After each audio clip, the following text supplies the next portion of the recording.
یہ جو شراب خانے کھولے جاتے ہیں یا جو فحاشا اوریانی ہو رہی ہے اس کو عروج تو نہیں دیا جاتا۔ ریاست مدینہ میں سود کے نظام کو مضبوط تو نہیں کیا جاتا۔ ریاست مدینہ میں جو بے گناہ لوگ ہوتے ہیں ان کو جیلوں میں نہیں ڈالا جاتا۔ ریاست مدینہ میں تو انصاف کیا جاتا ہے، ریاست مدینہ میں تو یہ سب چیزیں ختم کی جاتی ہیں، لیکن تم تو ریاست مدینہ کا نام لے کر سارے غلط کام رہے ہو، اور غداران ختم نبوت کو آپ گھسیٹ کے اندر لے کر حکومت کے اندر لے کر آ رہے ہو۔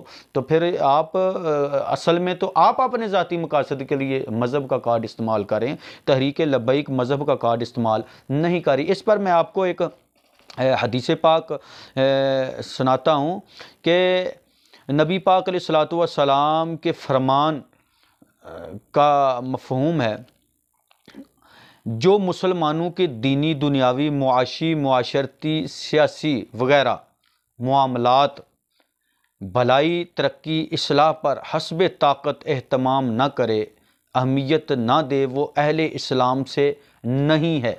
تو آپ ہمیں یہ بتائیں کہ یہ حدیث پاک ہے، حضور صلی اللہ علیہ وآلہ وسلم کا فرمان عالی شان ہے کہ جو مسلمانوں کے دینی، دنیاوی، معاشی، اس میں سب کچھ آ رہا ہے، دینی بھی، دنیاوی بھی، معاشی، معاشرتی، سیاسی طاقت، سیاسی اور بلائی، ترقی، اصلاح پر حسب طاقت، یعنی جتنی اس کے اوپر طاقت ہے، حسب طاقت اہتمام نہ کرے، انتظامات نہ کرے، اہتمام نہ کرے، اہمیت نہ دے، وہ اہل اسلام میں سے نہیں ہے۔ تو آپ بتائیں پھر کہ کون صحیح سمت پہ چل رہا ہے؟ تحریک لبیک تو چاہ ہی رہی ہے، تحریک لبیک کے قائدین تو یہی چاہتے ہیں کہ پاکستان کے اندر ایسا نظام لے کر آؤ جس سے یہ سب چیزیں معاشی طور پر بھی پاکستان بہتر ہو، معاشرتی طور پر بھی بہتر ہو، سیاسی طور پر بھی معاملات بہتر ہوں، بھلائی، ترقی، اصلاح، سب کچھ پاکستان کے اندر بہتر ہو جائے گا۔ لیکن دین آئے گا تو پھر اس طرح نام لینے سے، ریاست مدینہ کا نام لینے سے یہ نہیں ہو سکتا۔ دوسری حدیث پاک بھی میں یہ عرض کرتا ہوں، حضور اکرم صلی اللہ علیہ وآلہ وسلم نے ارشاد فرمایا کہ بنو اسرائیل کا سیاسی انتظام انبیاء کرام کرتے تھے۔ بنی اسرائیل جو پچھلی قومیں امتیں نکلی ہیں، ان کا سیاسی انتظام جو ہے وہ انبیاء کرام کرتے تھے۔ جب کبھی ایک نبی انتقال فرماتے تو دوسرے نبی اس کے پیچھے تشریف لاتے، اور میرے بعد کوئی نبی نہیں، خلفاء، علماء، لیڈر ہوں گے، یعنی اور بہت ہوں گے۔ یہ بھی حدیث پاک ہے، بخاری شریف کی حدیث ہے، حدیث نمبر 3455، 3455 نمبر یہ حدیث پاک ہے۔ آپ اس میں سے دیکھ لیتے ہیں کہ یہ حدیث پاک ہے کہ میرے بعد کوئی نبی نہیں آئے گا، اور میرے بعد خلفاء اور علماء جو ہیں میری امت کے، وہ اس فریضہ کو سر انجام دیں گے۔ تو علماء کو تو برداشت ہی نہیں کیا جا رہا، علماء کو تو جاہل کہا جا رہا ہے، علماء کو تو کہا جا رہا ہے کہ جناب یہ تو دین کے ٹھیکیدار بنے ہوئے ہیں، ہم تو سب سے بڑے عاشق رسول، ہم ٹھیکیدار ہیں۔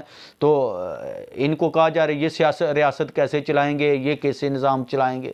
آپ ان کو آگے آنے تو دیں، پھر آپ دیکھیں گے کہ کیسے نظام چلتا ہے۔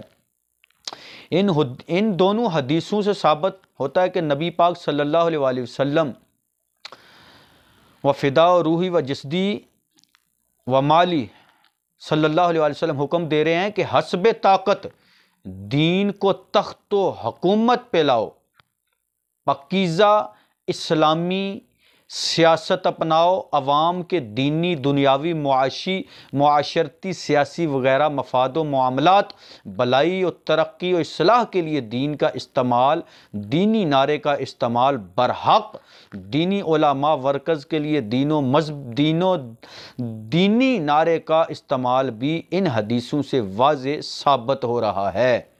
یہ حکم تا قیامت ہر امتی کو ہے۔ اب سمجھ آ گئی؟ یعنی آقا کریم علیہ الصلوۃ والسلام کے ان فرامین سے یہ ثابت ہو گیا کہ دین کی سربلندی کے لیے دین کا استعمال کرنا، دین کا، مذہب کا کارڈ استعمال کرنا، یہ بالکل صحیح ہے جس طرح تحریک لبیک کر رہی ہے۔ ہم سرکار کل صلی اللہ علیہ وسلم کے اس حکم ارشاد پر لبیک کا نعرہ لگاتے ہیں اور عدالت میں جانے اور مجبوراً احتجاج اور دھرنے کے ذریعے بھرپور کوشش میں مگن ہیں کہ دین سیاست و اقتدار میں مکمل آ جائے، چھا جائے، اور پھر پوری کوشش ہے کہ دین کی خاطر جو قید ہیں انہیں دین کے نام اور نعرے ہی سے رہا کروایا جائے۔ یہی ہمارا مقصد ہے۔ پاکیزہ سیاست انبیاء کرام کی سنت ہے، یہ کوئی بری چیز نہیں ہے۔ اس لیے دین کے لیے، دینداروں کے لیے، دینی نعرے کے لیے لگانا برحق ہے۔ دین کے نام پہ دین کے لیے ووٹ لینا، الیکشن لڑنا برحق و حسب طاقت لازم ہے۔ مانا کہ اس وقت مکمل اسلامی سیاست نہیں، مگر ہم اہل سنت اس بری سیاست میں گھس کر اسے اسلامی سیاست بنانے کے منصوبے پہ عمل پیرا ہیں۔ اس بری سیاست سے جتنا دور ہوں گے اتنی ہی یہ سیاست بری ہوتی جائے گی اور مضبوط ہوتی جائے گی۔ اس ناسور کا اس دور میں علاج یہی لگتا ہے کہ سیاست میں گھس کر اسے پاکیزہ بنایا جائے، اگرچہ اس میں وقت لگ سکتا ہے، مگر ہمارے پاس کوئی اور نعم البدل حسب طاقت کوئی اور چارہ بھی تو نہیں ہے۔ قائدین سے مقدمات ہٹانے اور تحریک لبیک کے ساتھ کیے گئے معاہدے پورے کرانے اور گرفتاری شدہ قائدین چھڑانے یا گرفتاری سے بچانے کے لیے نکلنا دراصل تحفظ ناموس رسالت، تحفظ ختم نبوت کے لیے نکلنا ہے۔ یہی بات ہے، اگر کسی کی سمجھ میں آ جائے تو واہ واہ، اگر نہ آئے تو اس میں پھر ہمارا کوئی قصور نہیں ہے۔ وہ خود غور و فکر کرے اور اللہ سے مانگے کہ یا اللہ مجھے بھی یہ درد اور کڑن یہ توفیق عطا فرما۔ اللہ تبارک و تعالی ہم سب کو ہدایت عطا فرمائے اور اللہ تعالیٰ اس پاکیزہ مشن کے ساتھ چلنے کی توفیق عطا فرمائے۔ آمین۔ السلام علیکم ورحمۃ اللہ وبرکاتہ۔